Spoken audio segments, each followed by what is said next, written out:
हाँ।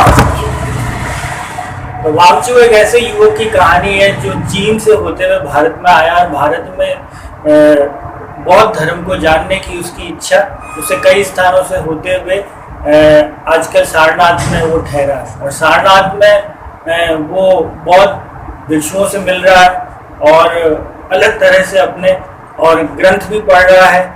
और उसी दौरान कहानी में जैसे बताया गया है कि एक नैरेटर है जो उसकी समय समय पर जिससे उसका संवाद हो रहा है।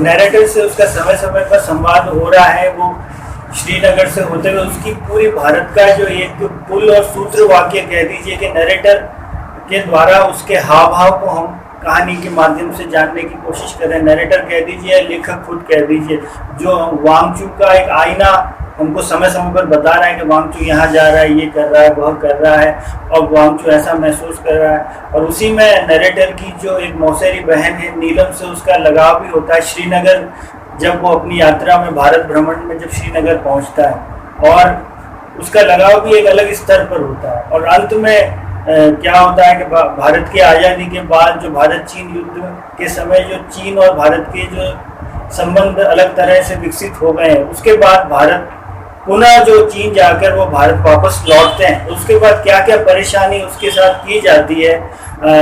एक बार बार उसको इंटरोगेशन के लिए बुलाया जाता है कि तुमको बनारस आकर हाजिरी देनी पड़ेगी और उसको एक संदिग्ध की निगाह से देखा जाता है कि भाई, और बीच में ये भी बार बार कहानी में आ रहा है कि तुम किस तरह के बुद्ध को जानने की कोशिश कर रहे हो, भारत के राजनीतिक हालात क्या हैं, उससे ये भी पूछा जाता है अधिकारियों द्वारा जब उसका इंटरोगेशन किया जाता है।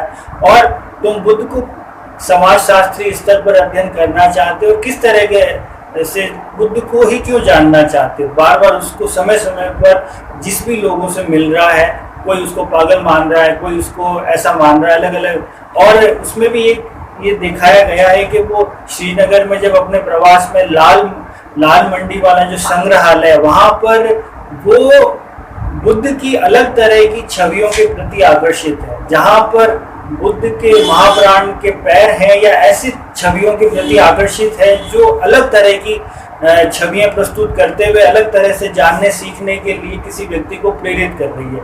या उसका जानना सीखना है या किस तरह का है, वो हर व्यक्ति अपने अपने विवेक के आधार पर कहानी में बात कह सकता है। क्योंकि वो नेहरू के लिए भी बात कह रहा है कि नेहरू को और भारत को कैसे मानते हैं। तो वो कहते हैं कि नेहरू का पश्चिमी विज्ञान के प्रति तो एक अलग दृष्टिकोण है, लेकिन प्राचीन संस्कृति की तरफ भी उनका एक झुकाव है। तो और जो नैरेटर है उसके दोस्त उसको एक पागल व्यक्ति के समान मान रहे हैं कि जिसकी कोई प्रतिक्रिया ही नहीं है, ना चीन के प्रति उसकी कोई प्रतिक्रिया है, ना भारत के प्रति प्रतिक्रिया है।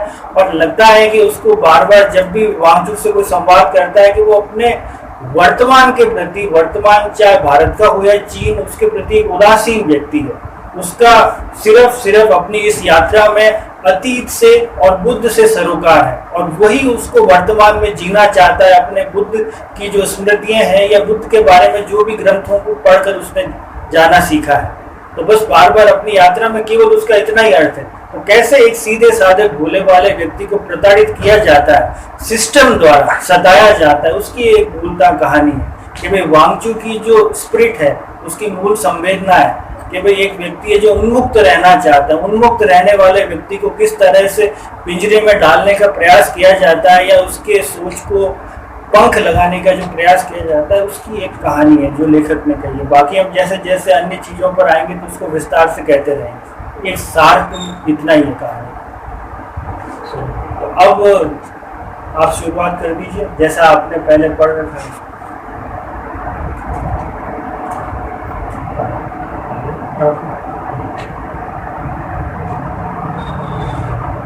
जहाँ तक मैं इस कहानी को समझ पाया हूँ,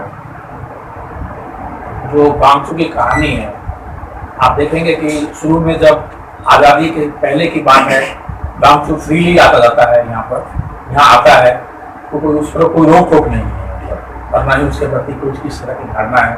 वो अपने जो भी जहाँ पे बुद्ध के अवशेष है, जहाँ से गुजरे हैं, और वो कहते हैं कि लुम्बिनी भी वो पैदल गया वहाँ पर देखने के लिए, जहाँ पर उनका मतलब क्या है कि जन्म हुआ, और फिर सारनाथ भी गया वो, जहाँ पर पहला उपदेश मतलब कि बुद्ध ने दिया है।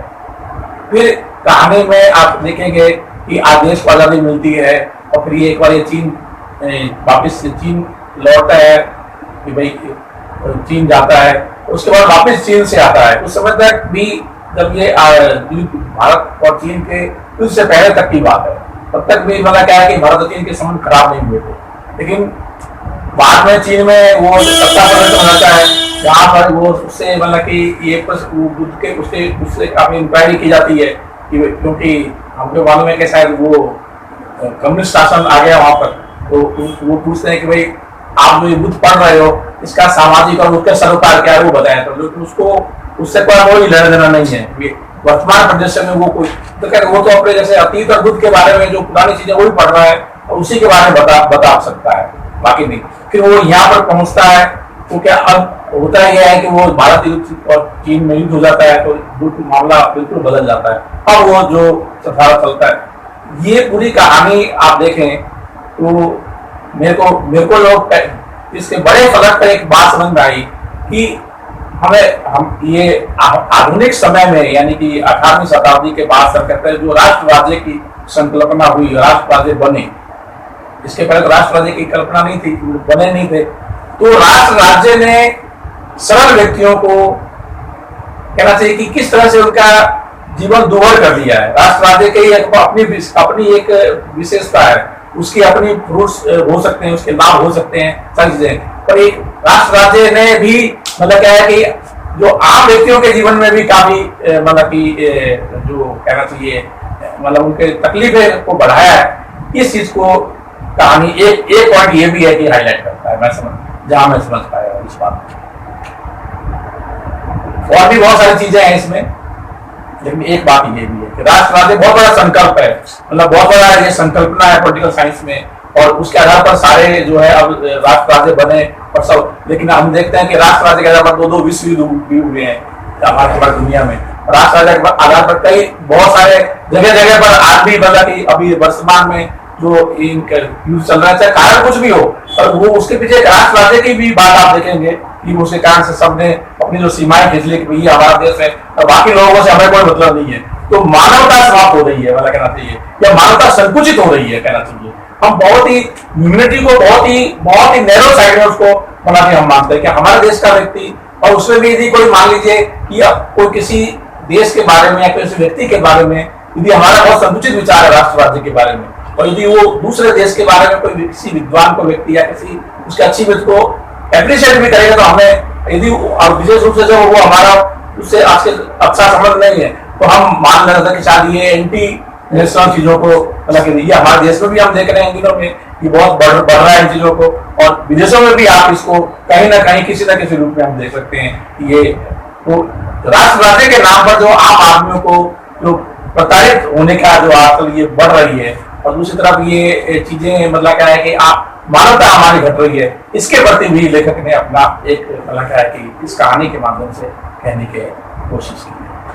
इसकी बुनावट पर अगले दौर में आप बताएंगे, पहले सबकी मेरे हिसाब से ऐसा है कि इसमें जो लेखक है वो मानवतावादी विचारों का, उसके लिए मानवीय संवेदनाएं ज्यादा महत्व, और इन संवेदनाओं को इस कहानी के माध्यम से उसने बताने की कोशिश की, और कहीं न कहीं कहानी के भीतर हर जगह वो इस तरह के आभास जरूर कर रहा है कि एक मासूम एक इंसानियत से भरा हुआ एक धार्मिक आदमी है, सीधा साधा आदमी है, वो किस तरह से परिस्थितियों के वश में होकर और किस तरह से प्रताड़ित होता है, और किस तरह से जैसे आप होते हैं मानवीय का जो है उसका क्षय होता है। मेन मुद्दा मुझे तो ये, बाकी कोई और कुछ होना चाहिए।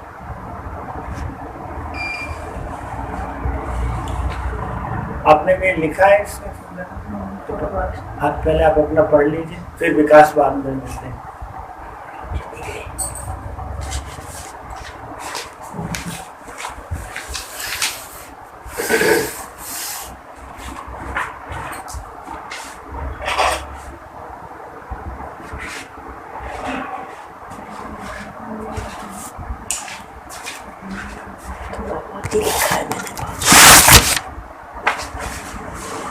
और नीलम से जो प्रेम का संबंध बताया है जो छोटा मोटा, वो भी ये बताने की, जाहिर करने के लिए बताया कि वो पूरी तरह से ड्राई नहीं है।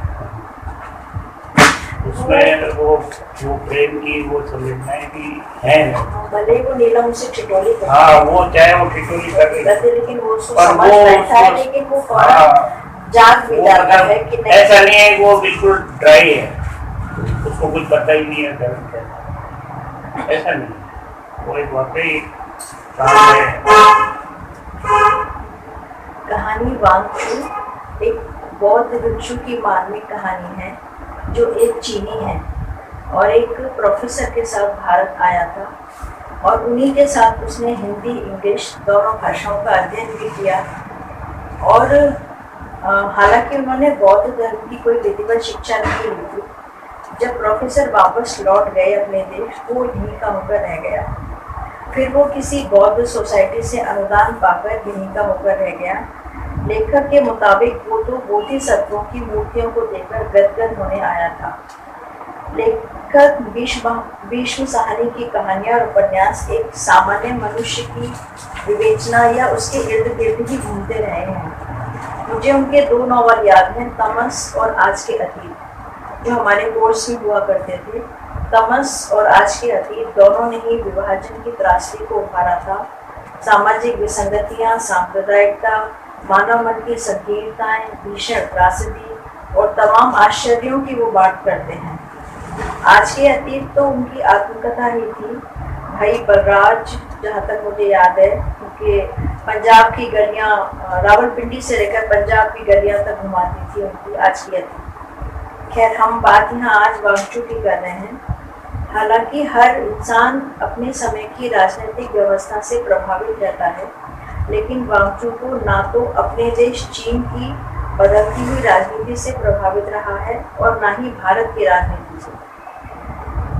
ना तो वो स्वयं को राजनीतिक व्यक्ति समझता है और ना ही पूर्ण रूप से धार्मिक, ना ही वो विद्वान और ना, हाँ, लेकिन वो एक सहज, सरल, भावुक, प्रकृति प्रेमी, ध्यान योगी और मलंग किस्म का जिज्ञासु चरित्र था, जो गौतम बुद्ध के अनुयायियों में से एक था, और उसकी रुचि केवल बोधिसत्वों और महाप्राण में रहती थी।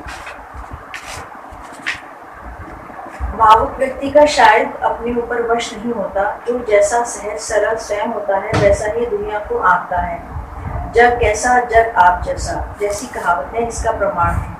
शायद इसीलिए वो भयंकर राजनीतिक उथल-पुथल में चीन जाने और फिर से भारत आने का अव्यवहारिक निर्णय लेता है और फंस जाता है। जब उसे ठोकर लगती है तभी उसे समझ आता है, तब तक बहुत देर हो चुकी होती है। राजनीति मनुष्य का आपा कहाँ देख पाती है, वो देखती है तर्क, तथ्य। उसके शोध पत्र जब्त कर लिए जाते हैं, उसे पुलिस स्टेशन में हाजिरी देने की बात कही जाती है, जो उसके जैसे भावुक व्यक्ति को तोड़ने के लिए काफी थी। लेखक ने वांगचू की ढेरों घटनाओं का वर्णन किया है।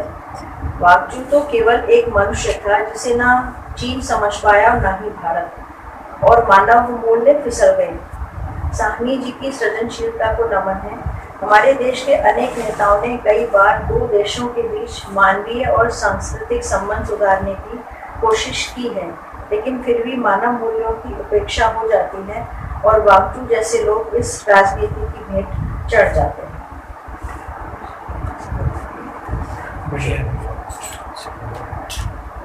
इसमें एक कैरेक्टर और मुझे याद आ रहा है, जो कि सारनाथ का रसोई है। वो बड़ा इम्पोर्टेंट है कि ये सब चल रहा है, भारत, चीन और हम लोग या हमारे जैसे लोग दूसरे हैं, वो उसको बुरी नजरों से ऐसे जासूस देख रहे हैं, पर वो उसको भगवान की तरह ही देख रहे हैं। उस वक्त भी वो उसको उतनी श्रद्धा और उसी प्यार से याद करते हैं। ये बड़ा इम्पोर्टेंट है।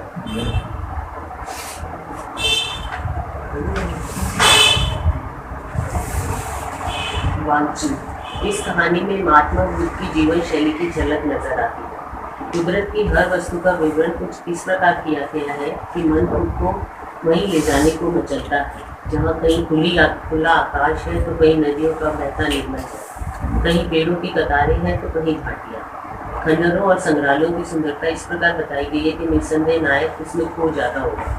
जब नायक वहाँ होता है तब किसी की भी उपस्थिति की या अनुपस्थिति का एहसास तक नहीं होता। यूं तो नायक सांसारिक बाधाओं से परे है, मगर एक लड़की से आकर्षित हुए बिना नहीं रह पाया। दोस्ती की एक ऐसी मिसाल बताई गई है कि भले वह दोस्तों की बातों पर ध्यान नहीं देता था, मगर वहीं कुछ दोस्त उसके जीवन यापन के लिए नौकरी तथा पैसों की व्यवस्था भी कराते हैं। कुछ नीरस सा ये नायक इस उम्र में भी, जिसमें कि बच्चों को इस तरह की बातें आकर्षित करती हैं, मगर वह नहमी जी जैसों को भी देखने की, जो कि उस समय एक हस्ती हुआ करते थे, उनको देखने तक का भी इच्छुक नहीं है। अच्छे मित्रों का साथ ही बताता है कि कोई भी रिश्ता वार्तालाप का मोहताज नहीं होता। घाटियों को लांघ कर विदेशी आक्रमण घाटियों का दुरुपयोग दर्शाता है, जिसमें नायक भी शक के घेरे में आ जाता है, क्योंकि यह चीन से आया हुआ है। इन चीनी हमलों के चलते उसे कई बार पुलिस थाने भी जाना पड़ता है। असल में हम अपने दिलों का नाप पर कुछ ऐसी घटनाओं को हावी कर लेते हैं कि हमें भगवान से भी कई बार भगवान होने का सबूत मांगना पड़ता है।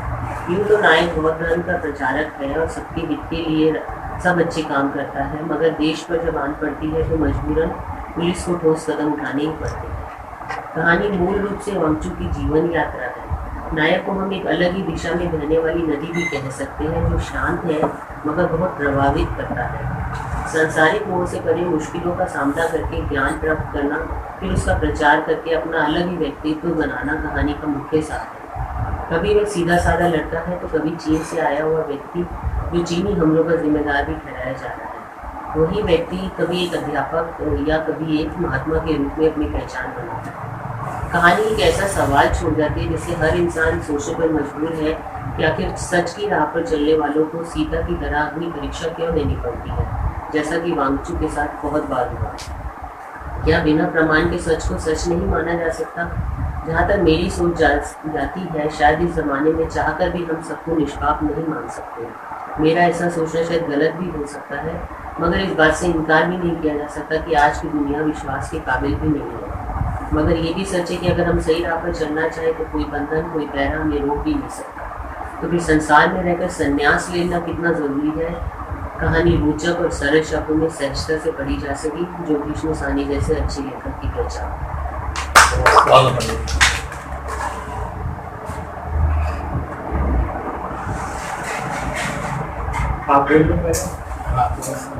काफी कुछ तो कहा जा चुका है, लेकिन भी मैं जो ये कहानी मैंने पहली बार कोरोना टाइम पढ़ी थी और इसी किताब से पढ़ी थी, हिंदी कहानी से। इसमें कम से कम 20-25 कहानियाँ अलग अलग लेखकों की है। भीष्म साहनी ने संपादन किया और भीष्म साहनी ने अपनी पसंद की इसमें कहानी का जिक्र किया, यानी जो भीष्म साहनी की भी सबसे पसंदीदा कहानी या संस्मरण कह सकते हैं, तभी उन्होंने इसमें इसको साथ दिया। ये कहानी क्या है कि मुझे पूरी तरह से आप जब इस कहानी या संस्मरण जो भी पढ़ते हैं उसमें आपको एक राजनीतिक बैकग्राउंड पूरा दिखता है, पॉलिटिकल बैकग्राउंड की चल रही है। मतलब चाहे भारत की आज़ादी हो, आज़ादी से पहले का संघर्ष हो, चाहे भारत छोड़ो आंदोलन, सब चीज़ों का जिक्र किया। और इस बीच में एक व्यक्ति की कहानी, एक व्यक्ति की कथा है जिसमें वो बौद्धिक तत्वों को खोज रहा है। उसके स्पेशली यहाँ देखा जाए तो वो भले दार्शनिक के टाइप का व्यक्ति नहीं है, लेकिन वो पुरातत्वों के प्रति रुचि और एक भक्त ज्यादा कहूँगा मैं उसको, मतलब बुद्ध का भक्त है और थोड़ा जिज्ञासु भी है, ऐसा मतलब इसमें लगता है। लेकिन राजनीतिक कहानी इतनी है कि उसमें कई अलग अलग प्रतीक उभरे। जैसे कश्मीर में नेहरू का जो स्वागत हुआ वो मतलब मेरे लिए काफी था कि भाई नेहरू का इतना बड़ा स्वागत हो रहा है और उसमें जब वांगचू साथ में होता है तो उसकी कोई रुचि नहीं होती उसमें। लेकिन एक जगह जिक्र आता है, जब जैसे कहानी के शुरू के भाग में ऐसा लगता है, अगर आप उस एंगल से देखेंगे क्या पता ये व्यक्ति जासूस हो, थोड़ी देर के लिए ऐसे सोचे मान लो, तो ऐसे कुछ पता नहीं लेखक ने अपने मन से गढ़े हैं या फिर कुछ ऐसी बातें आती है जिससे थोड़ा तो लगता है कि हो सकता है कि ऐसा कुछ हुआ हो। जैसे वो घटना थी कि नेहरू के प्रति उसका कोई वो नहीं था, बिल्कुल तटस्थ रहता है, उसका हाव भाव भी बड़े से वो ऐसे लग रहा है। फिर जब 1953 में या उस के आसपास जब चीन के प्रधानमंत्री आते हैं तो संयोग से वहाँ उपस्थित होता है, तो वो जो लेखक है वो भी सोचता है कि तुम यहाँ कैसे आए, तो कहता मैं तो अपने अनुदान के हिसाब से आया था और संयोग से यहाँ मिल गया। लेकिन एक और वाक्य आता है जिसमें मुझे थोड़ा सा मुझे भी संदेह होता है। जब भारत और चीन के संबंध थोड़े बिगड़ रहे होते हैं, तब वो चीन में जब 2 साल के लिए जाता है तो वह चीन के जो वहां के जो अधिकारी और जो होते हैं वो उसे पूछताछ करते हैं। तब वो नेहरू के बारे में बोलता है कि मैं नेहरू जी से 1 बार मिल चुका हूँ। वो 3 बार मिलने की जिक्र करता है कि मैं नेहरू से 3 बार मिला हूँ। 1 बार मैंने देखा है और 1 बार मैं उनसे व्यक्तिगत रूप से मिला हूँ। तो मेरे मन में प्रश्न आया कि जो व्यक्ति राजनीति के प्रति रुचि नहीं लेता वो नेहरू से कैसे मिल जाता है। मतलब एक छोटा सा पल आया, although मैं कोई डिसीजन नहीं दे रहा हूँ उसमें।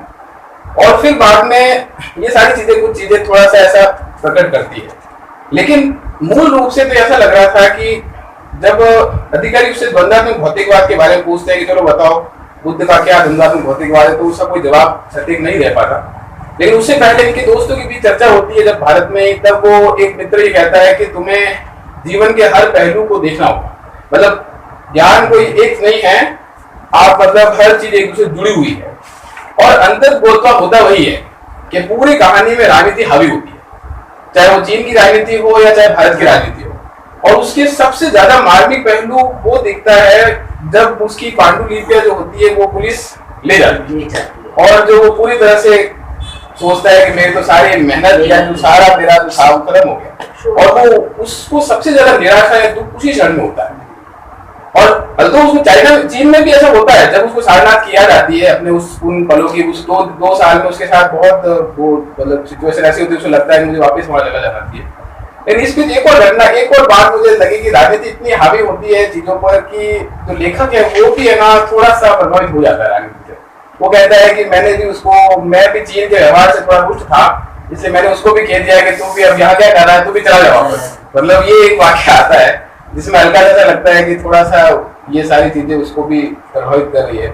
लेकिन जैसा कि अभी तक जो वक्ताओं ने बोला है कि मार्मिक और संवेदनाओं से भरी हुई कहानी है, और सबसे ज्यादा संवेदन वाला पहलू मुझे एक तो वो लगा जब उसकी प्रतिक्रिया ले ली जाती है, और साथ में अंत में जब वो जाता है, एक वो मित्रता का भी है इसमें, बड़ी गहरी मित्रता है। जब वो क्योंकि वो मरने से पहले अपने उसको कह देता है जो वहाँ रहता है ना वहाँ के, भाई मेरी जो सारी चीजें हैं ये आप उसको लेखक को दे देना मतलब। और जब उसके बाद पत्र आता है वो लेने जाता है वो, तो वो कहता है कि पूरे इस व्यक्ति के साथ, और हाँ इसके साथ एक और चीज भी हो रखी है, इसका परिवार सब बिखर चुका है।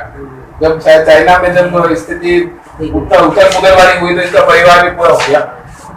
लेकिन एक और चीज इसने ये राजनीतिक वहीं पर और शिकार हुआ है। जब ये मतलब आप देखोगे वो बड़ी छलांग आप थोड़ा बता रहा हूँ उसमें ग्रेट लिफ्ट जो है ना, तो वो अभियान जब चाइना में चल रहा था तो लोहा मतलब इकट्ठा करने के लिए सबको कहा गया, तो इसको भी कहा गया कि तुम भी जाके मतलब ये सब करो, तो ये भी उस कार्य में जुटा। मतलब ये भी मुझे लगता है कि कितना उसके लिए बोरिंग भरा है, कितना जो ऐसा व्यक्ति जो मतलब बुद्ध धर्म के प्रति इतनी रुचि रखा है उसको ये काम दिया गया।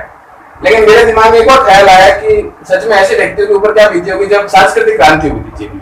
जब चीन में सांस्कृतिक क्रांति हुई तो कहा जाता है कि वहाँ जो सबसे पहले जो माओ ने ये कहा था कि भाई हम लोगों को चाइना को पूरी तरह से मार्क्स के अनुकूल ढालना है, तो पुराने जो अवशेष है उनको नष्ट करना होगा। तो चाइना में जो चाहे वो जहाँ भी आप थोड़ा करेक्ट करना इसको, कि बौद्ध धर्म के जो चीजें थी उनको मंदिरों को नष्ट भी किया गया, जो प्रतीक थे उनको खत्म किया गया। चीन में? हाँ चीन में किया, जब सांस्कृतिक क्रांति हुई ना वहाँ पे तब भी ऐसा किया गया। वहाँ तो बुद्ध के फॉलोअर्स हैं, लेकिन एक अभियान चला। कम्युनिज्म तो रीजन को नहीं मानती। ये पीआरसी जो सत्ता में आती है ना वो चाइनीज रेवोल्यूशन के बाद, तो उस कालखंड की बात है। उस समय फिर बाद में तो इन्होंने थोड़ा सॉफ्ट पावर के रूप में लिया उसको, लेकिन शुरू में काफी बड़े स्तर पे इन्होंने ये काम किया। तो मैं कई बार सोचता हूँ जैसे जो वांगचू के ऊपर एक कुछ काल की घटना ने इतना प्रभावित किया उस व्यक्ति के जीवन को, तो ऐसे बौद्ध धर्म के खोज करने वाले या बौद्ध धर्म में रुचि रखने वालों की चाइना में क्या स्थिति हुई होगी। मतलब ये एक प्रश्न खड़ा होता है इस कहानी के द्वारा। और बाकी तो जो ये सारी चीजों के बाद अंत में एक और लाइन मुझे बड़ी रखी कि उसके पूरा संसार में कोई रोने वाला नहीं था उसके पीछे, सिवाय वो रसोईया जिसने दो मतलब आंसू बहाए। और यद्यपि लेखक भी भावुक हुआ ही होगा, क्या पता मतलब वो निश्चित रूप से, लेकिन उसने ये बात कह के सच में ये बताया कि किस तरह से नितांत व्यक्तिगत जीवन जीने वाले व्यक्ति के लिए भी राजनीति जो है वो कई बार सर्वस्व हो जाती है और उसको आघातित करने से नहीं छूटती है। बाकी तो राष्ट्र राज्य की बातें और कुछ चीजें मोदी ने बताई वो एक सही भी है। यद्यपि राष्ट्र राज्य से ज्यादा मैं इनको 2 राज्यों का मतलब संघर्ष भी कहूंगा, भारत और चाइना के बीच जो हुआ। लेकिन ये कहानी सच में ऐसी कहानी है जिसको कहानी कम और एक अनुभव जाता है, मतलब आप उसको ऐसे सोचोगे जैसे आप वांचू के साथ ही चल रहे हो, और उन्होंने लिखा भी बहुत ही बेहतरीन है।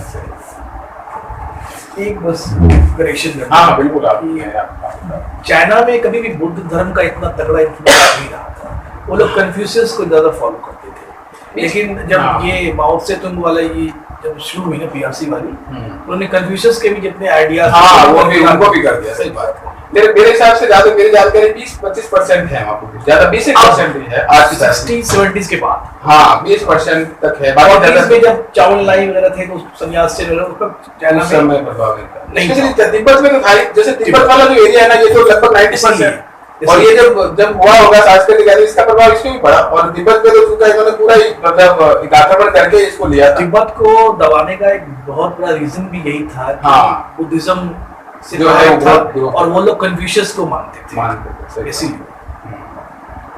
बाकी एक जरूर मैंने हम लोगों ने थोड़ा परसों ये थी जयंती थी इनकी, तो थी, और सब कहते हैं हाँ और मार्क्स भी थे, तो इन दोनों के बीच संबंध जो है ना वो थोड़ा आप विस्तार डालना कि क्या मार्क्सवाद का, जब हमारी लिए चर्चा के अगले सेगमेंट में कि भाई जैसे राहुल साक्यायन जो है वो इस पक्ष के थे कि वो बुद्धिस्ट भी थे और मार्क्सवादी भी थे, और उन्होंने मार्क्सवाद के ऊपर किताबें लिखी और बौद्ध दर्शन में भी किताब लिखी, जो आपने शब्द यूज किया ना द्वंद्वात्मक।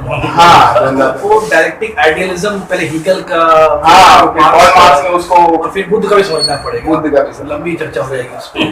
मैं एक बात बता दूं आपको, आपने इतिहास में पढ़ा है, चीन में एक बार बौद्ध धर्म वहाँ का वो धर्म मांग उसके घोषित किया गया है, ऐसा नहीं है कि प्रभाव नहीं था, नहीं मैं बता रहा हूँ आपको, और उसी कारण से वहाँ के बड़े बड़े जो जिज्ञासु लोग बौद्ध धर्म को जानने के लिए जो पिलग्रिम्स आए, और लंबी श्रृंखला है, यहाँ शांत तो अपन बहुत बड़ा नामी है जो 20-30 साल यहाँ बात रहा है, उसके अलावा बहुत सारे आए, तो चीन में वहाँ पर राष्ट्रीय धर्म घोषित कर दिया गया था, ये आपको बता दूं, क्योंकि भारत में कभी भी राष्ट्रीय धर्म घोषित नहीं हुआ चीन, बौद्ध धर्म को वहाँ किया गया। भारत लोकतंत्र था, बनाया था उन दिनों भी अशोक के समय नहीं था कि राजधर्म, नहीं राजधर्म नहीं बनाया, हालांकि अशोक के अभिलेख में है कि बौद्ध धर्म को प्राथमिकता दी, लेकिन राजकीय धर्म नहीं बनाया गया। बौद्ध धर्म को प्राथमिकता देने की बात भी नहीं है सर, फिर आप वैसी बातें कर रहे हैं, है सर, वही बात है। नहीं, उसमें जो आपने जो वो उसके शिलालेख है उसमें कहीं ऐसा नहीं सर। अशोक के 13 शिलालेख पढ़ना पड़ेगा, उसमें है लिखा हुआ कि बौद्ध धर्म को प्राथमिकता दी जाए, इसीलिए वो हफ्ते में कुछ दिन मोर को नहीं मारते थे, कुछ दिन हिरणों को नहीं मारते थे, क्योंकि बुद्ध कहते थे कि पशु हत्या अपराध। जहाँ तक मैंने भी इतिहास पढ़ा, प्राथमिकता देने की बात कहीं नहीं है, खैर नहीं है, कहानी पर बताया कहानी की बात। आप भी कुछ आपका परिचय तो रह गया, पहले कहानी पर ही परिचय क्या है?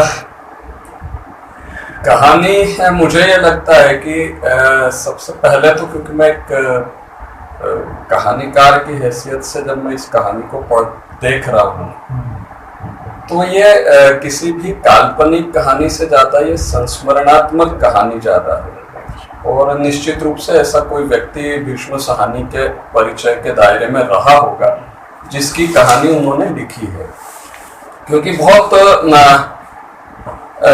जो बनाई हुई होती है, और इसलिए मुझे ऐसा लगता है कि इस कहानी में किसी भी तरह की विचारधारा या किसी भी तरह की स्थापना करने की कोशिश भीष्म साहनी ने बिल्कुल भी नहीं की है। वो ये कहानी एक तरह से हम सोच सकते हैं कि अपने समय का एक हल्का सा इतिहास जो है वो हमको बताती है, उस समय की परिस्थितियां जो है उनके बारे में कहीं संकेत ये करती है। तो वो उस अपने समय का ये इतिहास जरूर है, लेकिन इसमें किसी भी तरह की स्थापना करने की कोशिश मुझे व्यक्तिगत रूप से इस कहानी में नहीं दिखती है। ये जो वांचू का चरित्र है ये बहुत सामान्य व्यक्ति का चरित्र है। कहानी के शुरुआत में ही जो नरेटर है वो ये कह देता है, और ये पूरी कहानी भर उस चीज को ये आगे जारी रखा गया है, मतलब उसका चरित्र वहां स्थापित हो जाता है, जिसमें वो शुरुआत के पहले 2-3 पैरा में ही कहीं पे ये आ जाता है कि वांचू जो है वो जिज्ञासु से ज्यादा भावुक भक्त है। तो भावुक भक्त जो है वो किसी भी तरह की विचारधारा से या किसी भी तरह की खोज की इच्छा से, आत्म खोज की इच्छा से या किसी भी तरह की इच्छा से नहीं बढ़ता है। वो एक भावना के वशीभूत होके, और जैसा कि इसके बारे में जो बताया गया कि उसके माँ बाप भी मर चुके होते हैं और एक भाई होता है जो कहीं और होता है, और ये अपने किसी शिक्षक के साथ में भारत आता है। तो ये चूंकि एक बहुत सामान्य किस्म का व्यक्ति है और एक धारा में पड़ गया है जो एक बौद्ध भिक्षु की है, तो वो उसमें बने रहता है बिना किसी बहुत ज्यादा महत्वाकांक्षा के, किसी भी तरह की, वो चाहे आध्यात्मिक महत्वाकांक्षा क्यों ना हो, किसी भी तरह की। इसलिए शुरुआत में हम देखते हैं कि वो ये जो नरेटर है उसकी मौसेरी बहन के प्रेम में भी पड़ जाता है। हालांकि जब वो उसको समझ में आ जाता है कि वो उसके साथ में ठिठोली कर रही है, तो वो फिर अपने कदम थोड़े से पीछे खींच लेता है। लेकिन वो जो उसकी वो जो भावनात्मक एक वो जो रिश्ता था वो पूरा बना रहता है, क्योंकि आखिर में जब उसके पास जो भी पत्र निकलते हैं तो वो या तो इस मित्र के होते हैं या फिर उस लड़की के होते हैं, तो मतलब वो आखिर तक उसके पत्रों को संभाल के रखता है। दूसरी चीज जो शुरुआत में ही स्थापित कर दी गई है और कहानी के अंत तक ये चलती रहती है कि उसको अपने समकाल से, समकाल की परिस्थितियों से कोई बहुत लेना देना ही नहीं होता है, और इसलिए वो देश और इस तरह की सीमाओं में बंधा हुआ भी नहीं दिखता है वो। और क्योंकि एक आदत हो जाती है, और भारत शुरू में ये भी एक मतलब बहुत सारी चीजें पहले ही स्थापित हो जाती है जिसको ये कहानी आखिर तक जारी रखती है कि भारत एक ऐसा देश है जिसमें कोई भी आ जाता है तो वो जल्दी से वापस नहीं जाता है। हालांकि इसमें एक थोड़ा सा व्यंग भी किया है उन्होंने, ये कहते हुए कि भारत एक ऐसा दलदल है कि जो एक बार इसमें फंस जाता है तो उससे उसका निकलना मुश्किल हो जाता है। तो फिर कमल लेकर निकलता है। तो उसका कारण यह है कि भारत की जो बेसिक आत्मा है वो एक धर्म प्राण और सहज मानवीय संबंधों को सहेजने वाली उस तरह की है जिसमें हर किसी के लिए जगह है। यहाँ पर आज की परिस्थिति चाहे उसकी उलट होती हुई दिखती हो, लेकिन सदियों तक भारत का चरित्र जो है वो उसी तरह का बना रहा, और इसीलिए वो जो एक जिसका जिक्र आपने किया कि वो जो रसोइया है वो कैंटीन का, तो वो उस भारत के मूल चरित्र का प्रतीक है कि जिसके लिए एक भगवाधारी या उस समय जो भी वो रंग पहनते हो तो वो उसके लिए वो आदर का पात्र है, वो उसके लिए श्रद्धा का पात्र है, और वो बाकी चीजें नहीं देखता है उसमें। बाकी जो चीजें हैं तो वो अब वो राजनीति में फंसता इसलिए है क्योंकि वो परिस्थितियां वैसी है और वो बहुत सहज है, उसके लिए हम किसी को भी दोष नहीं दे सकते, क्योंकि जाहिर सी बात है जब भारत और चीन का अगर युद्ध हो रहा है उससे ठीक पहले, वो युद्ध से ठीक पहले चीन जाता है, 2 साल रहता है, और वो दौर वो रहता है जब चीन की सोच जो है वो बदल रही होती है, वहां की विचारधारा बदल रही होती है, और इसलिए उन लोगों को भारत के बारे में या नेहरू के बारे में बहुत ज्यादा जिज्ञासा होती है और वो जानना चाहते हैं, लेकिन वो ये पाते हैं कि ये तो किसी काम का नहीं है उस दृष्टि से, क्योंकि उसके पास में इस तरह की कोई जानकारी ही नहीं है, जानकारी का पूरी तरह से अभाव है। तो और जब वो भारत पहुंचता है और पहुंचते ही, क्योंकि वहां पे उसका मन नहीं लगता है, एक जैसे वो उसका चरित्र गढ़ा गया है कि वो बहुत सामान्य व्यक्ति है और एक यथा स्थिति में वो प्रसन्न रहने वाला व्यक्ति है, तो एक जो उसकी दिनचर्या बन जाती है कि बौद्ध धर्म ग्रंथों को पढ़ना, उसमें से कुछ टिप्पणियां लेना, और कुछ अनुदान मिल रहा है, थोड़े से मैं अपना गुजारा आराम से कर लेना, तो वो उसमें वो खुश रहता है। इसलिए वो चीन में जो है जहाँ पे उसको काम करना पड़ता है, वहाँ स्कूल में किसी पढ़ाने की भी उसको जिम्मेदारी दी जाती है, तो उस तरह के वातावरण में उसको बहुत ज्यादा कुछ रुचि नहीं होती है, और वो वापस लौट के आता है। और फिर लौट के आने के बाद चूंकि जब वो लौट के आता है और उसी समय युद्ध शुरू हो जाता है, तो फिर जाहिर सी बात है कि कोई भी दुश्मन देश से अगर आया है तो उसके बारे में शंका तो होगी। एक चीज और इसमें यह है, और वो इसी चीज को स्थापित करती है कि वो बहुत ज्यादा महत्वाकांक्षी या बहुत ज्यादा जिज्ञासु भी नहीं है, कि वो बातें करता है शुरू में कि मुझे किताब लिखनी है या मुझे लेख लिखना है, लेकिन ऐसा कुछ बहुत लिखता नहीं है, और जब वो बीच में मिलता है दिल्ली में लेखक के साथ में, तो लेखक ये इस चीज को दर्ज करता है कि अब उसके भीतर जो है किसी भी प्रकार की किताब को लिखने की कोई उत्सुकता दिख नहीं रही है। तो वहां पे ये दर्ज करता है कि वो धीरे धीरे जो है वो उन जो शुरुआत में एक उत्साह रहा भी होगा बौद्ध धर्म की चीजों को लेके, वो भी धीरे धीरे उसका कम होता जाता है उसमें। एक चीज मुझे बड़ी रोचक इसमें लगी है, और वो यह है कि आजादी के पहले हम आज भी इस चीज की कल्पना थोड़ा सा डर के कर पाते हैं कि एक लड़की के प्रति जो है कोई भी साधु है या कोई भी है, वो उसके प्रति प्रेम प्रकट करता है और वो लड़की ये बात अपने मौसेरे भाई से कह देती है और सबके बीच में उस चीज की चर्चा करती है। मतलब ये समाज का ये जो एक हिस्सा है, ये आज की परिस्थिति में अगर हम सोचते हैं तो हमको बड़ा एक आश्चर्यजनक लगता है कि क्या इतना खुलापन उस समय था हमारे समाज के भीतर, जो कि आज भी हम जिसकी कल्पना बहुत आसानी से जो सामान्य वर्ग है समाज का उसमें नहीं कर पाते हैं। तो एक ये चीज मुझे थोड़ी सी उसमें एक रोचकता वाली लगी। और आखिर में ये बड़ा अजीब उस पे आके, क्योंकि ये मुझे इसलिए ये भी एक मजबूरी शायद रही हो कि भीष्म साहनी की, क्योंकि ये संस्मरणात्मक लेख है, तो जहां पे वो खत्म हो जाता है वहां पे उनको कहानी भी खत्म करनी है। लेकिन वो जहां पे खत्म होती है वहां पे सिर्फ सवाल होते हैं कि क्या ये यहाँ पे मतलब वो अचानक खत्म हो गई जैसा उस तरह से लगता है कि किसी एक कहीं भी पहुंचती नहीं है वो कहानी। एक सामान्य उसमें एक वर्णन है और वो खत्म हो जाता है उसकी मृत्यु के साथ में। अब उसके कुछ कागजात रह जाते हैं जिसका खुद उसको भी नहीं पता है कि वो क्या करे। किताब छपवाए दे तो वो किताब भी मुकम्मल नहीं है, क्योंकि वहां पे वो दर्ज करता है लेखक कि अधूरी किताब कौन छापना चाहेगा। तो इसका मतलब है कि कुछ भी पूरा नहीं था उसके लिखे हुए में भी। हालांकि वो जो दिल्ली में जाके और वापस आते हैं कागजात, उसमें जिक्र है कि कुछ कागजात रह जाते हैं और बहुत थोड़े से वापस आते हैं, लेकिन जो भी शेष होता है उसमें कुछ भी मुकम्मल सा कुछ भी नहीं होता है। और ऐसी चीजों के प्रति किसी की रुचि नहीं होती है, और वो घर में जो है वो एक कबाड़ की तरह से होता है जो कब गली में फेंक जाएगा, ये चिंता वो लेखक को भी होती है। तो मुझे लगता है कि इसमें किसी भी तरह का विचारधारात्मक या उस तरह की खोज करने की जगह हमको इसको एक उस समय को दर्शाने वाली, और ये भी एक दर्शाने वाले कि बहुत से लोग, जैसे हम अपने इसमें अगर देखें तो जो साधु बन जाते हैं, उसी तरह से बौद्ध धर्म का भी है कि किसी भावुकता में उस रास्ते पे तो आ जाते हैं, फिर उस पर टिके रहना उनकी मजबूरी होती है, चाहे उसमें उनका कोई भविष्य ना हो। तो ये चीज जो है हम उसमें देख सकते हैं, इस तरह का मुझे ये लगता है कहानी के।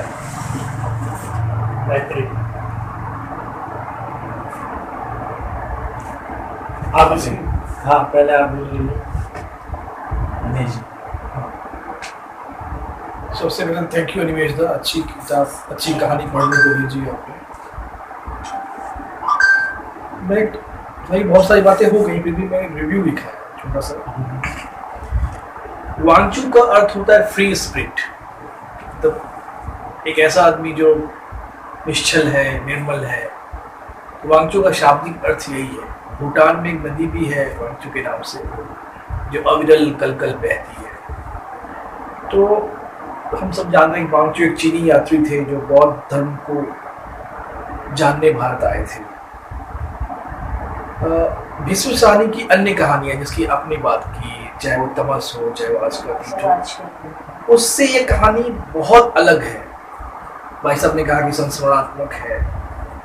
अलग इसलिए है कि अमूमन साहनी जी ने भारतीय मध्य वर्ग के ऊपर ही अपनी कहानियां लिखी, उसी का चित्रण किया। हालांकि उन कहानियों में भी उनका एक ऐतिहासिक दृष्टिकोण तो रहा ही है, चाहे वो तमस में भारत के विभाजन की बात कर रहे हो, या एक और किताब इसमें बलराज साहनी के साथ वो रावलपिंडी, हाँ पंजाब गलियों की बातें कर रहे हैं। तो उससे ये अलग है, क्योंकि विषय वस्तु अगर आप कहेंगे, आपने जो कहा कि बहुत व्यापक फलक है इसका विषय वस्तु के आधार पे। दो राष्ट्रों के बीच के संबंध को इससे आप समझ सकते हैं। चीन में क्या हो रहा था, भारत में क्या होता, उस दौर को समझ सकते हैं। तो फलक बहुत, कैनवस जो है बहुत बड़ा है। प्रोफेसर टांगसांग के साथ सारनाथ और खास करके भारत आते हैं वो, और कहानी जो है उसका लगभग जो टाइम कालखंड है वो लगभग 25 साल है। 1942 की भी बात हो रही है और 1962 की भी बात हो रही है और उसके बाद की भी बात हो रही है। तो 25 साल का एक कालखंड है। वांगचू की जो दिलचस्पी है वो बौद्ध धर्म के इतिहास, राजनीतिक या सामाजिक मूल्यों या सामाजिक संदर्भों को जानने की बिल्कुल नहीं है। वो सिर्फ बुद्ध की मूर्ति जहां उसे दिखती है वहां वो नतमस्तक हो जाता है। हम सब ने बात की वांगचू के टाइम में भारत छोड़ो आंदोलन होती है, जो नेवल मूवमेंट हुआ वो होता है, उसके अलावा भी कई सारे मूवमेंट हैं, फिर आज़ादी आती है, लेकिन वांगचू को उसमें कोई दिलचस्पी नहीं है। यहाँ तक कि उस जमाने के जो सबसे बड़े एक नेता थे जवाहरलाल नेहरू, उनसे भी मिलने में उसको कोई दिलचस्पी नहीं है। चीन में इस दौर में क्या बदलाव हुआ है, विकास ने बहुत डिटेल में बताया, उसमें भी उसकी कोई दिलचस्पी नहीं है। उसकी दिलचस्पी सिर्फ और सिर्फ बुद्ध के प्रतीकों में है, बुद्धिस्ट धर्म जिसको कहते हैं। बीच में जब वो चीन जाता है वहां भी परिस्थितियां बदल चुकी है, जिसके बारे में आपने भी कहा कि उसको ग्रेट लीप फॉरवर्ड में लोहा उठाने भेजा जाता है, उसमें भी उसकी कोई दिलचस्पी नहीं होगी, ऐसा हम इस पूरे लेख के माध्यम से समझ सकते हैं। और जब उसको बुलाया जाता है चाइनीज एम्बेसी में कि आप आइए बताइए कि आप क्या समझते हैं बुद्ध के सामाजिक दर्शन के बारे में, डायलेक्टिक मटेरियलिज्म के बारे में, उसके पास कोई जवाब नहीं होता है। हम समझ सकते हैं कि वो किस प्रकार का रहा होगा। और चूंकि रिश्ते बदल रहे हैं, पंचशील के बाद नेहरू जी और चाओ एन लाई के बीच जो समझौते हुए थे वो बदलते जा रहे थे।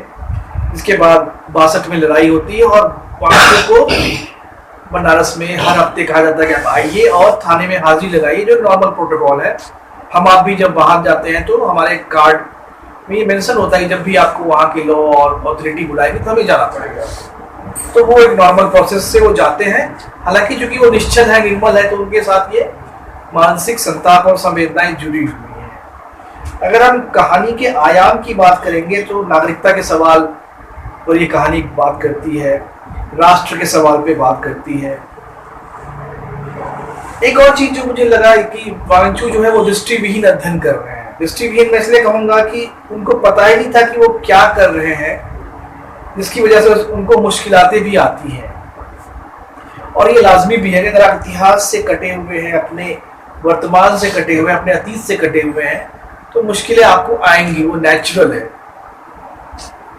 और एक और चीज जो मैं समझ पाया कि बुद्ध के दर्शनों और सिद्धांतों से भी वांगचू को कोई खास लगाव नहीं था। एक जो सर आपने बात की और आपने भी कही सर, राष्ट्र राज, तो वो दौर ही था 1960 का जब विचारधाराओं का अंत हो रहा था। पूरे वेस्टर्न वर्ल्ड में ये कॉन्सेप्ट उभर कर आया डेनियल रसेल के लेखों के तहत की जो पुरातन पंथी है, जो पुरानी विचारधारा है, वो अब समाप्त होनी चाहिए। जो मार्क्सिज्म था, कम्युनिज्म था, तो कहीं ना कहीं उसके ऊपर कैपिटलिज्म के वर्चस्व को फिर से स्थापित करने के लिए विचारधाराओं का एंड ऑफ आइडियोलॉजी आप लोगों ने पढ़ा होगा, उसके ऊपर काफी बातचीत हो रही थी।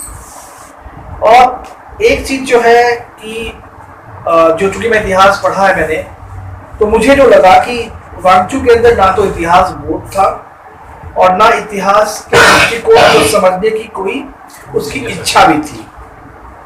और अगर आपके अंदर इतिहास बोध भी नहीं है और आप राष्ट्र और अंतर्राष्ट्रीय स्थितियों को नहीं समझते हैं, तो आपकी स्थिति कहीं ना कहीं घर का ना या घाट का वाली हो सकती है। अंतिम समय में आप अगर देखेंगे तो वांगचू खुद से भी बहुत दूर हो जाते हैं, डिप्रेशन का शिकार भी हो जाते हैं। और कहीं ना कहीं जो आपने कही कि वो भक्त अधिक थे, जिज्ञासु कम थे, वो विश्वसानी कई बार इस बात को अपने नरेशन के माध्यम से वो दिखा रहे हैं। तो मुझे जो महसूस हुआ यही हुआ कि जैसे मैं अपना ही उदाहरण दूं तो मैं उत्तराखंड से आया हूँ और जोधपुर आए हुए मेरे 3 या 4 महीने हुए हैं। मेरे पास 2 रास्ते थे। एक तो मैं आराम से अपने कमरे में एसी ऑन करके 17 डिग्री करके आराम से सोता, ऑफिस जाता, काम करता, किसी से कोई मतलब नहीं रखता। एक वो रास्ता था। दूसरा था कि मैं यहाँ के बोलियों को समझता, यहाँ के कल्चर को समझता, यहाँ के लोगों को समझता और यहाँ क्या चल रहा है वो समझता, तो शायद मेरे लिए एक वो रास्ता था। तो मैंने दूसरे रास्ते को चुना। पहले रास्ते में अगर मैं होता तो मैं आज अवसाद में होता, कहीं परेशान होता, दुखी रहता, दिन भर मोबाइल में घुसा रहता है, व्हाट्सएप करता। लेकिन नहीं होता यहाँ। हाँ, जब मैंने दूसरा रास्ता चुना तो मुझे ऐसे कमाल के 2-3 यार दोस्त मिले ना, जिनका मैं जिक्र करना चाहूंगा। हालांकि वो इस थोड़े से अलग है। अनिमेश जी से बातचीत लगातार हो रही थी आने से पहले, अभी भी वो टच में रहते हैं।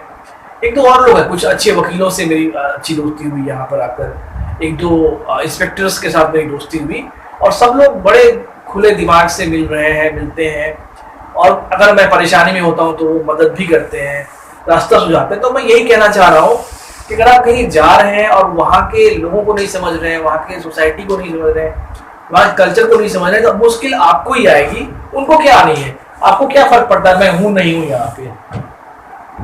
तो यही मैं समझा इस पूरी कहानी से कि हम भले ही बहुत सीधे हो, बहुत सरल हो, बहुत सच्चे हो, लेकिन जहाँ है वहाँ के लोगों के साथ मिलके रहें, वहाँ की चीजों को समझें और कोशिश करें कुछ ना कुछ कंट्रीब्यूट करें।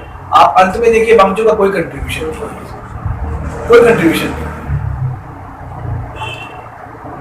अब यहाँ पर जो आपने ये बात की है, यहाँ एक प्रश्न निकलता है, इसको आप और विस्तार करें। हम कोई भी पद्धति सीखते हैं ना जीवन में या किसी के अनुयायी बनते हैं, फिर एक समय आता है उसको भी छोड़ना होता है। मेरे जीवन में तो बहुत लोगों से मैं मिला और आप तो मुझसे 10 गुना ज्यादा लोगों से मिले होंगे। शायद जो लेखक एक हल्के से एक बात कहने की कोशिश कर रहा है, भक्त जिज्ञासु, और अंत में जरूरी नहीं है कि वहां तक भी ठहरना हो, अपनी मौज में आगे बढ़ते जाना या वो सार पा लिया उसने जो उसको पाना था। कई बार ऐसा होता है कि आप देखेंगे कि किसी के भी अनुयायी बनते हैं तो उनका पद्धतियों पर या एक फॉर्मूला पर तो ज्यादा झुकाव होता है। मैं मानता हूं उससे आगे बढ़ने के लिए उनको भी छोड़ना पड़ता है। एक कदम आगे बढ़ने के लिए जो पराभौतिक की जो यात्रा है, मैं थोड़ा सा और इसको आगे ले जा रहा हूँ। पराभौतिक की जो यात्रा है, कॉस्मोस की जर्नी, हालांकि वो लेखक नहीं ले गया, लेकिन वहां पर चीजों सही गलत से परे जाने पर जो व्यक्ति जो एक कुंडलिनी और सब आती है वहीं शुरू होती है। जो मैंने जाना पड़ा, कई लोगों से संवाद किया, तो उसके लिए फिर वो पीछे छूट जाती है चीजें। जैसे कई बार कहते हैं कि वो कोई चित्र बन जाता है ना, यहाँ से वो थ्योरी से परे निकल जाता है, या कोई आप काव्य लिख देते हैं या कोई कहानी लिख देते हैं या कोई चीज हो जाती है, वो परे में जाके हो जाती है। तो परे में जाके देखने जानने की थोड़ी सी कोई यात्रा भी नजर आती है, उसके रफ एक स्थिति से। अब आप इसको विस्तार में ये कहानी में उठाया इस कहानी में वो यात्रा नहीं दिखती है। उसका कारण बहुत सिंपल सा है। वो बात सही है कि आप अगर किसी नहीं, इन्होंने जो सवाल किया ना, मैं उसको थोड़ा सा केवल 2 रास्ते थे, मैं मान रहा हूँ कि वो जानना या नहीं जानना, हम उसको सही गलत के दायरे में नहीं ले सकते। हाँ, वो तो ये बात तो सही है। उस पूरी कहानी में जो वांचू का चरित्र है वो कहीं भी अपने एक उसका ये जो मित्र है जो कहानी कह रहा है, इसको छोड़ के उसके जीवन में कोई दूसरा व्यक्ति है नहीं। एक वो श्रद्धालु है जो कैंटीन का रसोइया है, तो वो तो अपने इस पूरे परिवेश से कटा हुआ है। और जैसा मैंने कहा, और जैसा उसमें शुरू से स्थापना ही उस ढंग से है कि वो बहुत सामान्य व्यक्ति है, वो बेसिकली जिज्ञासु है ही नहीं। अध्यात्म की यात्रा तो जिज्ञासुओं की यात्रा है और वो जिज्ञासु नहीं है, तो भक्त तो बहुत सीमित दायरे में रहता है और उसकी यात्रा भी उसी सीमित दायरे में दिखती है, वो उससे बाहर निकल ही नहीं पाता। या इसका विलोम भी हम नहीं, यहाँ पे एक बात मैं कहना चाहूँगा। हाँ, इन्होंने वो अवसाद वाली बात है, अवसाद इसलिए नहीं आया कि उस रास्ते पर था, क्योंकि उसके साथ जो इंट्रोडक्शन शुरू हो जाता है एक्चुअल में, तो वो अपने काम से वो अपना जो भी उसका वो जो ढर्रा था उसके जीवन का वो बाधित होता है, तो वो अवसाद हो जाता है। जैसे और उसी कारण से जो हम कहते हैं कोई कंट्रीब्यूशन नहीं, तो कंट्रीब्यूशन कहाँ से, तो ऐसे राजनीतिक जाल में फंस गया है कि उसके बाद वो एक बिल्कुल सामान्य आदमी है उसको दिलो दुनिया से या राजनीति से या उससे कोई लेना देना नहीं है, लेकिन वो उसे फंस जाता है। एक सामान्य व्यक्ति जब इस तरह की चीजें फंस जाता है तो वो उसका कहाँ कंट्रीब्यूशन होगा, कहाँ उनका क्या करेगा कुछ। तो इसका मतलब है कि ये दुनिया हमारी, यदि हम दूसरे शब्दों में कहें, मेरे ख्याल से लेखन जो मैं समझता हूँ कि ये दुनिया सामान्य व्यक्तियों के लिए नहीं है, ऐसे व्यक्तियों के लिए है जो बहुत तेज तरार है, जो समझते हैं कि सबसे रखना चाहिए या ये उस तरफ जाना चाहिए ताकि हम आगे बढ़ सकते हैं। तो सामान्य रूप से अपना अध्ययन करते हैं, बह जाते हैं, चल जाते हैं, उनके लिए दुनिया नहीं बनी है। हम ये दुनिया नहीं है। इसका मतलब हमने जो भी राष्ट्र बनाया है या जो भी हमने चीजें आगे अपने की है, उन लोगों के लिए जगह नहीं है। मतलब सामान्य व्यक्तियों की जगह नहीं है। क्या आप ये कहना चाहते हैं? मतलब ऐसे व्यक्तियों की कोई जगह नहीं है। ही नहीं था कि मैं कहाँ जा रहा हूँ। हाँ, चल रहा है। हाँ, ऐसे व्यक्तियों के लिए जगह नहीं है दुनिया में, ऐसे व्यक्तियों को देश में जगह नहीं है। इसका मतलब ये हुआ चाहे वो भारत देश हो या कोई भी देश हो। उसका मोटो तो कुछ नहीं है ना, मतलब अगर वो अध्यात्म पे चल रहा था तो उसने लास्ट में भी कोई लेसन तो नहीं छोड़ा। नहीं तो कहाँ छोड़ते, वो तो बीच में फंस गया। नहीं, जिस तरह का वो बीच में फंस गया, जाना ही नहीं था, जाना ही नहीं था। हाँ, जाना ही नहीं था। तो वो नोट्स ले रहा था, बकायदा नोट्स ले रहा था। देखिए क्या होता है, इसको हम इस तरह से समझें, और इसलिए क्योंकि वो बार बार भीष्म साहनी ने इसलिए जिक्र किया है, हर थोड़े समय बाद जिक्र किया है इस बात का। शुरुआत में ही वो कह देते हैं कि वो जो है वो जिज्ञासु कम और भावभक्त ज्यादा है। ये उनकी स्थापना तो एकदम शुरुआत में आ जाती है। बाद में जैसा मैंने कहा कि बीच में भी वो बताते हैं कि वो योजना तो बनाता है, क्योंकि अब आ गया है तो उसको शुरुआत में तो हर किसी को उत्साह होता है कुछ जिस भी रास्ते पे आ गए हैं उसको लेके, लेकिन बाद में वो यथास्थितिवादी जो एक सामान्यता है, एक साधु वृत्ति के लोग जो हो जाते हैं, जिनको कुछ मतलब निठल्ले जो होते हैं, खराब शब्दों में अगर कहें कि जो निठल्ले होते हैं ना, वो निठल्लापन उसको रास आ गया था। तो वो बैठा बैठा थोड़ा बहुत कुछ पढ़ रहा है, कुछ नोट्स बना ले रहा है, वो उतना ठीक है।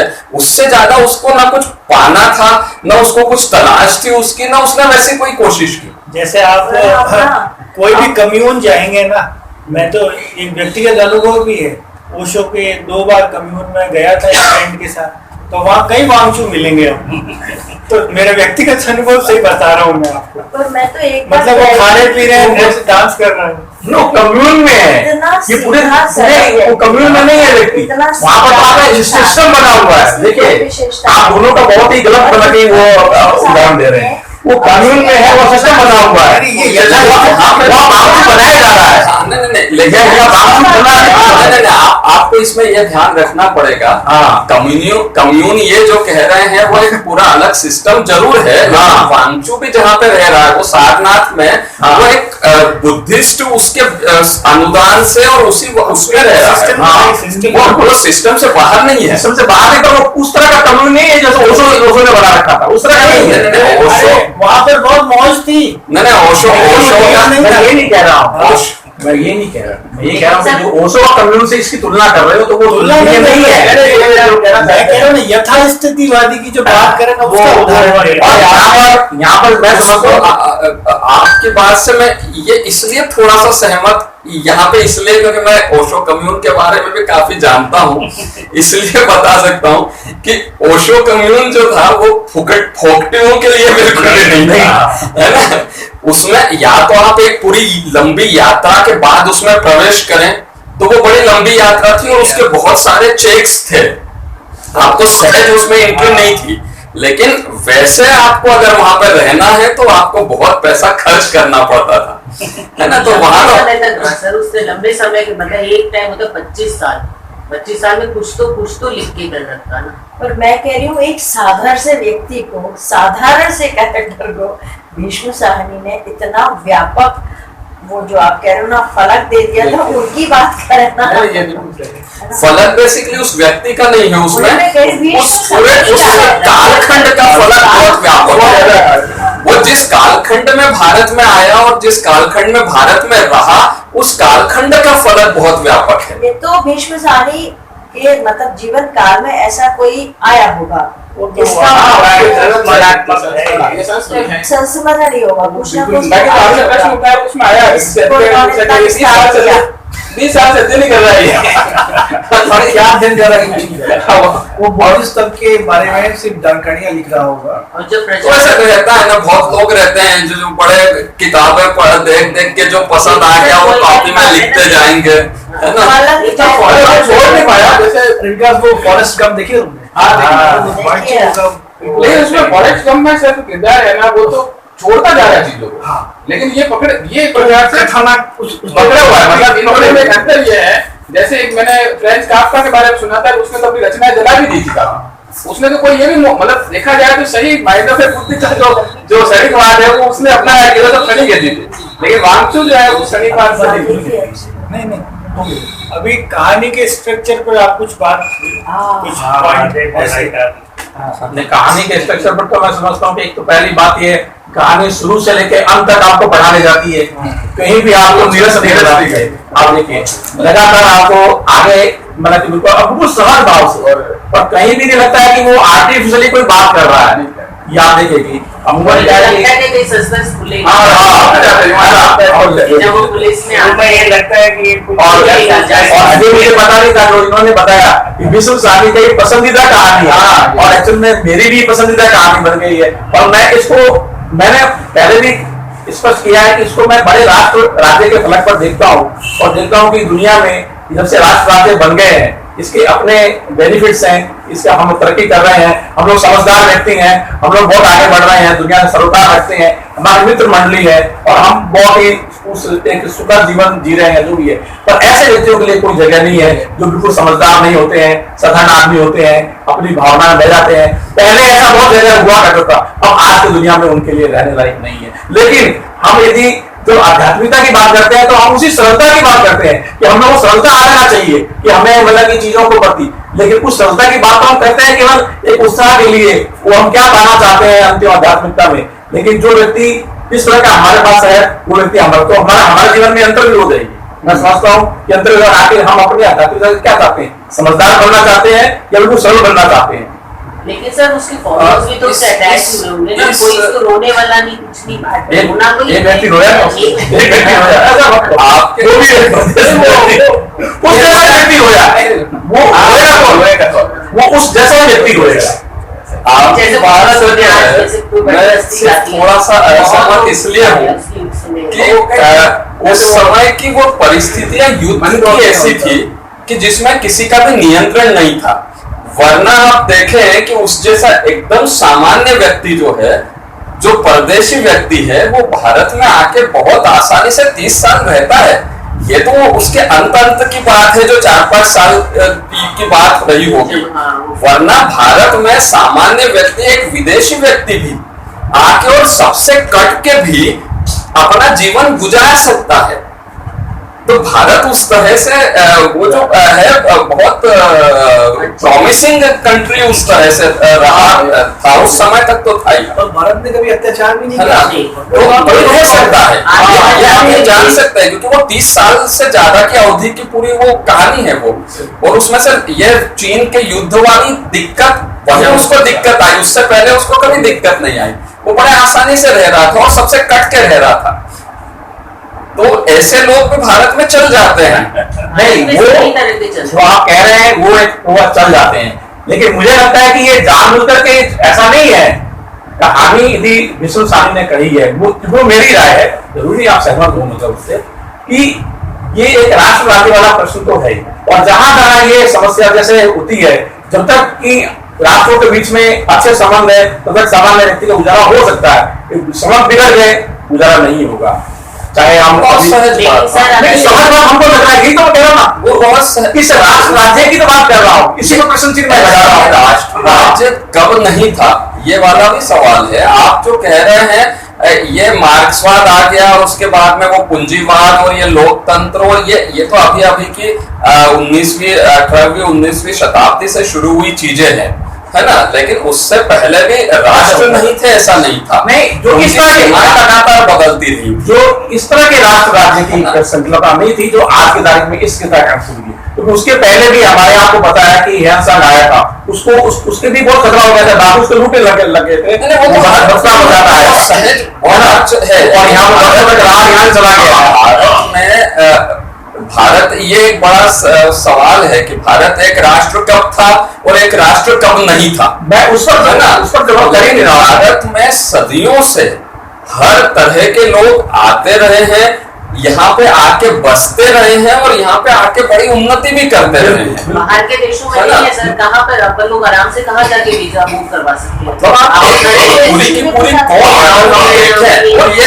और ये आप जब से ये राष्ट्र राज्य की संकल्पना बनी है, उसके बाद की अगर हम बात करें तो पारसी एक पूरा का पूरा समुदाय जो है वो अपने मूल जगह से कट के भारत में पहुंचता है और भारत का सबसे संपन्न समुदाय बन जाता है।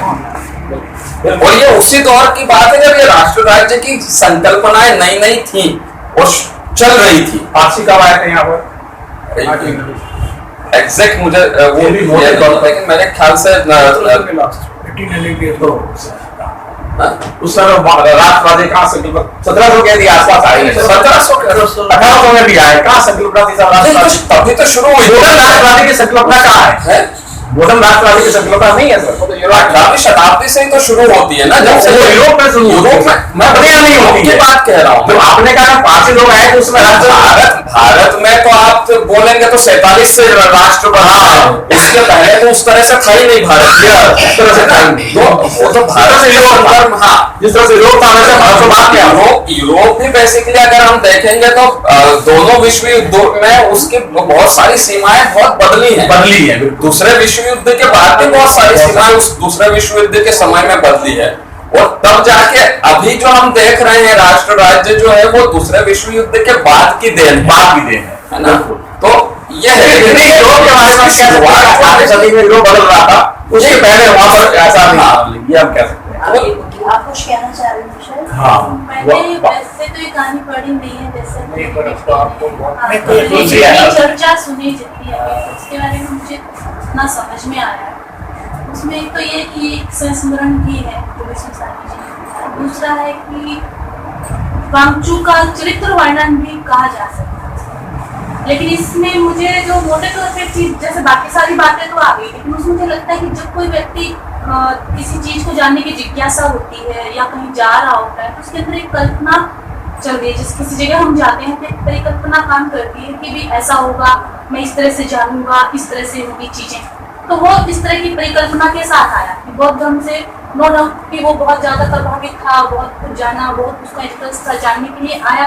तो वो एक परिकल्पना से प्रभावित होकर आया था और उसके जैसे दिमाग में एक पिक्चर बनी हुई थी कि मैं जाऊंगा और इस तरह का मुझे सब कुछ मिलेगा। लेकिन परिस्थितियाँ सामाजिक क्या कह सकते हैं, जैसे राजनीतिक परिस्थितियों में चेंज आया तो वो परिस्थितियों के साथ सामंजस्य ही नहीं बिठा पाया और अपने मूल उद्देश्य से भटक गया और उसके प्रति उसकी उदासीनता हो गई थी। तो धीरे धीरे यही हुआ कि इतने सालों के बाद फिर जो वो लिखना चाहता था जो था उससे पूरी तरह से भटक चुका था। तो पूरी कहानी में मुझे जो है, बाकी तो जो उसकी लाइफ के जितनी भी रहा है कि कभी बहुत सारे अलग अलग जो पार्ट है उस पर तो सबने बोला, लेकिन मुझे ये लगता है कि मोटे तौर पे ये रहा कि कोई भी सामान्य व्यक्ति जो होता है, जो भावुक होता है, वो एक चित्रण बना के चलता है अपने दिमाग में, तो वो उसको मिली बिल्कुल उसके विपरीत परिस्थितियां, फिर वो धीरे धीरे अपने उद्देश्य उसमें से एक मिनट देखता हमको ये है कि वो जो विपरीत परिस्थितियों की बात कर रहे हैं वो उसके जीवन के आखिरी दौर की विपरीत परिस्थितियां हैं। उसका जो यहाँ का बाकी का स्पैन है वो विपरीत परिस्थितियों वाला नहीं है, कहीं वो भटक पहले ही गया है, भटक वो पहले ही गया है उसके, वो तो लास्ट की परिस्थितियां हैं जब भारत और चीन के बीच में 1962 का युद्ध होता है, लेकिन वो 1942 से यहाँ पे है। उस समय तो जब हब्बा कदल वाले जो घटना का वर्णन है, हब्बा कदल पुल के नीचे से जो नेहरू की यात्रा जो निकलने वाली है और जो दोस्त और वो वांगचू देख रहे हैं, उस समय तो 42 की समय उसका भटकाव क्या, भारत छोड़ो आंदोलन की बात है। उस समय उसका इंटरेस्ट नहीं है तो थोड़ा तो वो हो गया। एक्चुअली उसको शायद अपना मोटो पता ही नहीं है, वो वही दिग्भ्रमित सा वो आ गया वो किसी उसमें, लेकिन फिर मस्त है जहाँ मिला खा लिया, जहाँ सोने मिली सो गया। राजनीतिक घटनाएं भी इतनी नहीं रही कि उसके लक्ष्य को भटका दे। जैसे मान लो है जो उसको दिक्कत दे रहा है, बाकी तो कुछ किसी चीज ने उसको दिक्कत नहीं दी है। मतलब वो कोई गिरफ्तार भी नहीं हुआ हाँ, ऐसा कहीं भी किसी भी तरह का उसको विरोध जासूसरी की शंका भी देखा जाए तो नासिक में जब हाँ वो तभी होता है वो और ये सामान्य था उनके पास। वो सामान्य है, वो किसी भी परिस्थिति में ये होगा ही, वो किसी के लिए भी वो तो होगा। लेखक की परिकल्पना है वो हमें क्या क्या करवा सकता है कि भाई नहीं सर, हमारे मन में क्या क्या इसका सवाल प्रश्न उठता ये है? हो सकता है कि जो राष्ट्र राज्य या जो राजनीतिक जो चीजें हैं, सत्ता का जो चरित्र है वो अगर ज्यादा मजबूत और गहरा होता है तो उसका प्रभाव स्वतंत्र चिंतन पर पड़ता है या पड़ सकता है। ये शायद मुझे लगता है कि उनका प्रश्न स्वतंत्र चिंतन कर मैं कहना चाह रहा हूँ साधारण व्यक्ति, हाँ दूसरा साधारण व्यक्ति जीने के लिए जैसे जैसे ये कट्टर बनेगा राष्ट्र राज्य, साधारण व्यक्तियों के लिए जीने के लिए जगह को कम होता जाएगा, स्पेस कम होता जाएगा। मैं समझ पाया हूँ, क्योंकि जहाँ व्यक्तियों का आकलन केवल उनके योगदान के आधार पर या उनकी हैसियत के आधार पर ही होगा, मतलब समझदारी कर रहा है कि आप कितने जागरूक हैं, कितने आपके लोग हैं, कितने लोग आपको जानते हैं जो आपको बचा सकते हैं। आप तो बचाने वाला कोई है ही नहीं, आप खत्म हो जाए। बताइए कुछ हमें बिल्कुल ज्ञान नहीं। हाँ इसके बाद लेकिन मुझे लगता है कि आप जो कह रहे हैं ना राष्ट्र राज्य वाली, राष्ट्र राज्य की जो संकल्पना है वो सामान्य व्यक्ति से ज्यादा जो बुद्धिजीवी वर्ग होता है उसके लिए ज्यादा घातक होती है। सामान्य तो कोई नृप हमें कमाने वाले स्थिति में रहता है, उसको कोई फर्क नहीं पड़ रहा है, उसको तो वही रोज की रोटी के लिए सुबह उठना है, दिन भर मेहनत करनी है, शाम को पड़ जाता है। फर्क है क्या बुद्धिजीवियों को पड़ता है। जो अपर वो होता है वो अगर उनसे सहमत नहीं है, वो जिसकी भी सत्ता है तो उनको दिक्कत होती है फिर